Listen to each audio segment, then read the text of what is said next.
안녕하세요. 자, 오늘은 4장의 기출문제 4.3을 풀어보도록 하겠습니다. 요거 이제 국가공무원 9급 문제입니다. 자, 이 다음 회로에서 절점 A와 B 사이 전압 AB가 4V일 때 절점 A와 C 사이의 전압 VAC를 구하라. 뭐 이런 문제입니다. 우선 기본적으로 알아둬야 할 것이 VAB라고 하는 것의 정의를 알아야 되겠죠. VAB 정의, 자, 뭐 수업 시간에 배웠겠지만 VA 빼기 VB로 이렇게 정의가 됩니다. 마찬가지로 VAC는 그럼 어떻게 정의가 되겠어요? VAC는 VA에서 VC, 그러니까 이 첫 번째 거에서 두 번째 거를 뺀 전압으로 이렇게 정의가 됩니다. 그래서 VAC를 VA 빼기 VC로 구하면 되겠습니다.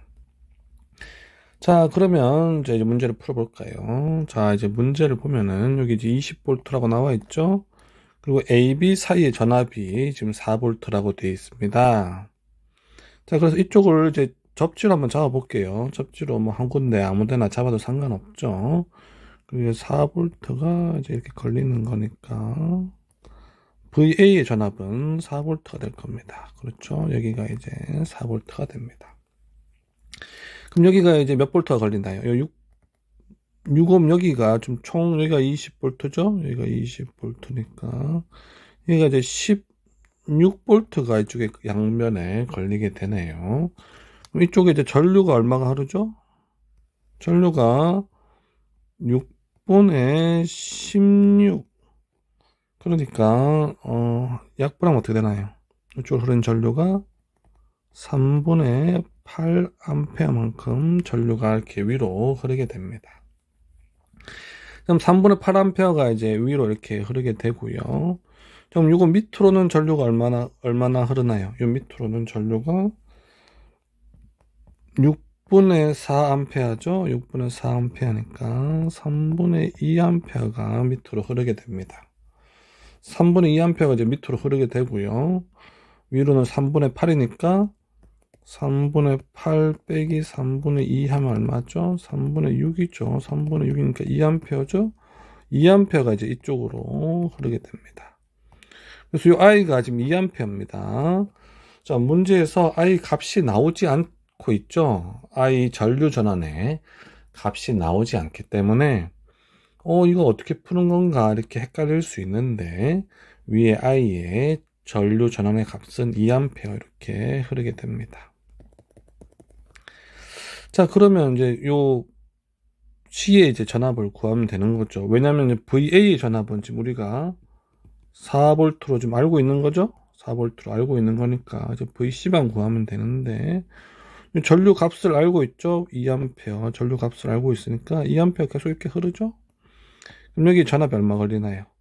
2, 3은 6 해서 6V가 이쪽 양변에 이렇게 걸리게 됩니다. 그럼 VC의 값은 얼마인가요? VC의 값은 여기 6V가 걸리니까 VB는 지금 0V죠? 여긴 0V니까 VC의 값은 6V가 됩니다. 그렇죠? 그럼 따라서 이제 VAC를 이제 구할 수가 있겠죠? VAC가 어떻게 되나요? VA는 빼기 VC인데 VA가 얼마? 4V죠? VC는 얼마? 6V죠. 6V니까 마이너스 2V 이렇게 되겠습니다.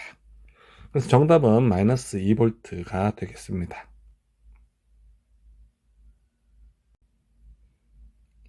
자, 안녕하세요. 이번에는 기출문제 4.4번을 풀어보도록 하겠습니다. 자, 국가공무원 9급 문제입니다. 자, 다음 회로에서 전류 I를 구하라고 했어요. 전류 I가 어디 있나요? 여기 있죠? 전류 I를 구하라고 했습니다. 자, 이 문제를 처음 보면 이제 당황할 수 있어요. 입체적인 어떤 저항의 문제. 사실 뭐, 이렇게 많이 나오진 않죠. 자, 입체 문제라서 처음에는 이 뭐지? 하고 황당해 할 수 있습니다. 그래서 이걸 잘 봐야 되는데요. 잘 한번 봅시다. 이게 잘 보면요. 저항이 여기에만 있고, 나머지에는 저항이 없죠? 자, 저항이 없이 다 그냥 도선으로 연결된 상태입니다. 자, 그러니까 쉽게 말해서 여기서부터 여기까지는 그냥 도선에 다 연결돼 있는 거예요. 그렇죠? 여기까지는 도선에 다 연결돼 있는 상황이기 때문에 전압이 다 같습니다. 그쵸? 저항이 도중에 없기 때문에 다 같은 지점이에요. 근데 여기까지도 지금 전압이 똑같죠? 어라? 그러고 보니까 어떻게 되나요? 요 지점이랑 와서 요 지점이랑 전압이 요 별표한 부분과 요쪽 별표한 부분의 전압이 똑같죠? 그렇죠. 똑같기 때문에 요쪽 사이에는 전류가 흐르지 않습니다. 그렇죠. 요 이옴에는 전류가 흐르지 않아요. 왜냐하면 이쪽 양쪽에 전압이 같기 때문에 전압이 같은 지점 사이에는 전류가 흐르지 않습니다. 마찬가지로 요쪽 지점, 요쪽 별표 지점과 요쪽 별표 지점이 또 전압이 똑같죠? 이렇게 똑같기 때문에 요쪽 1옴으로도 전류가 흐르지 않아요. 전류가 흐르지 않기 때문에 사실 이 저항은 없는 거랑 마찬가지입니다. 그렇죠? 그래서 사실상 여기는 저항이 없는 거하고 똑같아요. 그냥 전류가 흐르지 않습니다. 전류가 흐르지 않아요. 전류가 흐르지 않고, 그렇죠? 전류가 흐르지 않아요. 흐르지 않기 때문에 전압이 똑같고 없는 건 똑같습니다. 마찬가지로 여기랑 여기가 지금 전압이 똑같죠? 전압이 똑같기 때문에 이쪽 저항도 마찬가지로 전류가 흐르지 않습니다. 흐르지 않기 때문에 없는 거랑 마찬가지죠. 자, 그리고요, 마찬가지로 또 이쪽 전압과 이쪽 전압이 똑같죠? 양쪽 전압이 이쪽 전압과 이쪽 전압도 똑같기 때문에 또 이쪽 이오면으로도 전류가 흐르지 않습니다. 그럼 이쪽 전압과 이쪽 전압 다 똑같죠? 여기 전압도 똑같게 됩니다. 여기도 별표. 쉽게 말해서 여기를 이제 그 접지로 잡으면 지금 별표한 부분 다 접지라는 얘기예요. 다 접지기 때문에 여기도 접지고 여기도 접지고 뭐 이렇게 되는 거죠. 그럼 여기도 접지죠? 여기도 접지고 여기도 접지. 그럼 이제 결국 남은 건 뭔가요? 결국 남은 건 요쪽 저항 두 개랑 3A 이렇게 남은 게 됩니다. 자, 그래서 회로는 이제 결국 어떻게 되는 거냐면은 이거 똑같죠? 3A 살아남고요. 2A, 2옴이 이제 있고요. 그 밑으로 이제 1옴이 흘러갑니다. 1옴. 여기가 이제 1옴이죠? 1옴이고 두 개가 이제 합해져서 이렇게 되는 접지처럼 이렇게 되는 이런 구조랑 똑같게 됩니다. 그때 이 1옴에 흐르는 전류 I를 구하라. 뭐 이렇게 되는 거죠. 자, 이런 문제랑 이제 똑같이 되는 거죠. 그럼 이제 3A가 올라가서 이제 두 개로 나뉘죠. 예전에 제가 수업 시간에 알려줬습니다만 이렇게 저항이 이렇게 두 개가 있을 때에 이쪽으로 이제 전류 I가 이렇게 흐르고 이쪽으로 이제 I1 이쪽으로 이제 I2가 흐른다고 할 때 이게 R1, R2라고 합시다. R1, R2면은 이럴 때에 전류 분배 법칙에 대해서 수업 시간에 아마 배웠을 겁니다. I1 대 I2는 저항의 그 비와 반대죠. 반대로 R2 대 R1 이렇게 됩니다. 그렇죠. 지금 현재 이 회로에서 이 저항이 2옴 대 1옴이기 때문에 이쪽으로 흐르는 전류를 I1, 이쪽에 흐르는 전류를 I라고 하면은 그 전류 I1 대 I의 비율은 1대2 이렇게 반대가 되는 거죠. 자, 그래서 우리가 구하고자 하는 I는 전체가 이 3A였죠. 3A였다가 1 더하기 2를 해야 되겠죠. 1 더하기 2 분의 이만큼이 되겠죠. 2가 돼서 3A 곱하기 3분의 2 돼서 답은 2A가 되겠습니다.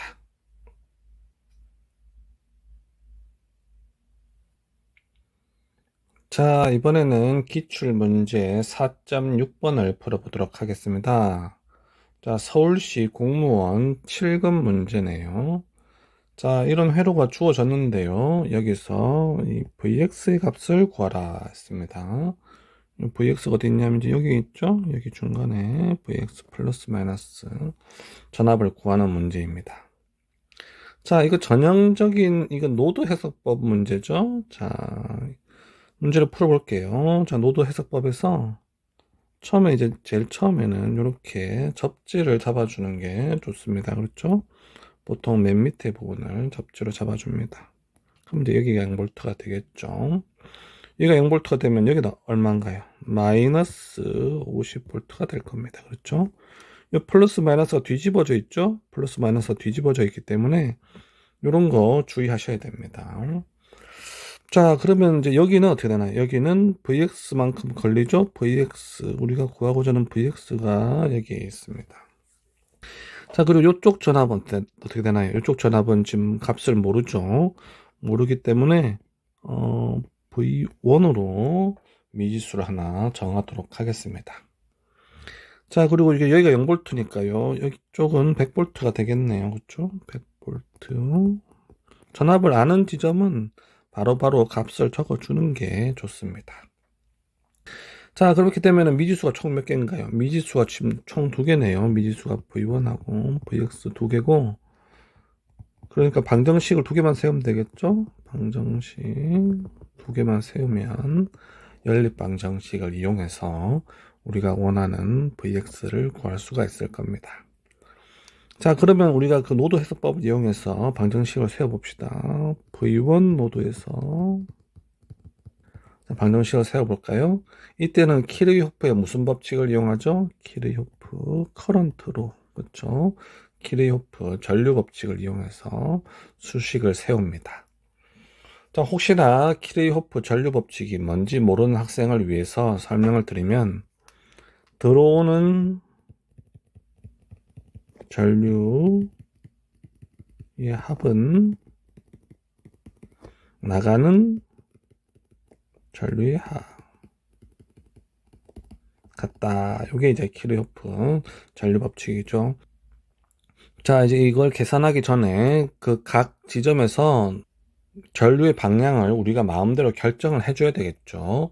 여기서는 우리가 마음대로 정해도 상관이 없습니다. 마음대로 정해도 수식은 똑같이 나옵니다. 그래서 전류 방향을 이렇게 간다고 가정하고, 이쪽은 이쪽으로 간다고 가정할게요. 그리고 여기는 이쪽으로 간다고 가정하고, 여기는 이렇게 간다고 가정하겠습니다. 자, 그럼 V1 노드에서 들어오는 전류의 합, 들어오는 전류가 뭐가 있나요? 첫 번째 여기가 들어온 전류가 하나 있죠? 이 들어온 전류 어떻게 표현하나요? 자, 원래는 어떤 저항분의 V1 빼기 V2 이런 수식으로 나뉘어졌죠? 자, 그런데 여기 이제 저항값이 지금 1옴이기 때문에 이제 이 저항값이 1옴이 되는 거죠? 1옴이 되기 때문에 R은 필요 없고 100 빼기 V1, 원래 나누기 1이죠. 나누기 1이니까 뭐 우선 적어줄게요. 나누기 1 이렇게 원래 됩니다. 자, 이게 들어오는 전류고요. 나가는 전류는 어떻게 되나요? 나가는 전류는 이제 위에 하나, 밑에 하나, 이제 2개가 있죠. 자, 위에는 10A가 나가고요. 자, 밑에 이쪽으로 나가는 전류는 어떻게 표현되나요? 1분의 V1 빼기 Vx 이렇게 될 겁니다. 그렇죠? 이게 첫 번째 수식이고요. 이게 1을 구질구질하니까 좀 지워볼게요. 지워보면은 100 빼기 V1은 10 플러스 V1 빼기 Vx. 그렇죠? 요걸 좀 간단히 해볼까요? 요걸 간단히 해보면은 90은 2V1 빼기 Vx 이렇게 될 겁니다. 그렇죠? 요게 수식 1번이 되겠습니다. 자, 그럼 이번에는 Vx 노드에서 KCL을 적용해서 수식을 한번 만들어 볼게요. 자, 들어온 전류가 뭐가 있나요? 들어온 전류기 하나, V1 빼기 Vx. 나누기 1인데 1은 그냥 지우겠습니다. 그리고 이제 이쪽으로 이제 10A 들어오죠? 10A가 들어오고. 자, 나가는 전류는 여기 하나 밑에 거 있죠? 저항이 1입니다. 저항 1이니까, Vx 빼기 1이 0이죠? 0이기 때문에 그냥 Vx가 되고, 이쪽으로 나가는 전류는 어떻게 표현되나요? 이쪽으로 나가는 전류는 이제 저항값이 2옴이 있죠? 2옴이 있기 때문에 2분의 Vx 빼기 마이너스 50이니까 사실 플러스 50이 되겠죠? 그래서 플러스 50을 바로 적어 봅시다. 플러스 50을 바로 적으면 플러스 50 이렇게 됩니다. 요즘 수식이 조금 복잡하니까요. 요거를 이제 양쪽에 2를 곱해서 조금 더 간략화해 보겠습니다. 양변에 2를 곱하면 2v1 빼기 2vx 플러스 20은 2vx 더하기 vx 플러스 50. 자, 이제 이걸 좀 간략하게 해볼까요? 간략하게 하면은 2v1 이쪽으로 넘기면 마이너스 5vx는 30 이렇게 되겠습니다. 그렇죠? 계산 뭐 잘못된 거 없죠? 계산 잘못된 거 없는 것 같네요. 그럼 이게 이제 2번 수식이 됐습니다. 자, 이거 1번과 2번 수식에서 이제 우리가 vx를 구해야 되겠죠? vx를 구하면 되는데 vx를 구하려면은 사실 v1을 소거시키는 게 제일 좋겠죠. 마침 다행히 이쪽에 2v1, 이쪽에 2v1이 있기 때문에 1식에서 2식을 빼면 될 것 같습니다. 1식에서 2식을 빼면 어떻게 되나요? 빼면은 4vx는 60 이렇게 나오네요. 그쵸? 따라서 vx는 바로 나오네요. 15V. 자, 그래서 정답은 15V가 되겠습니다.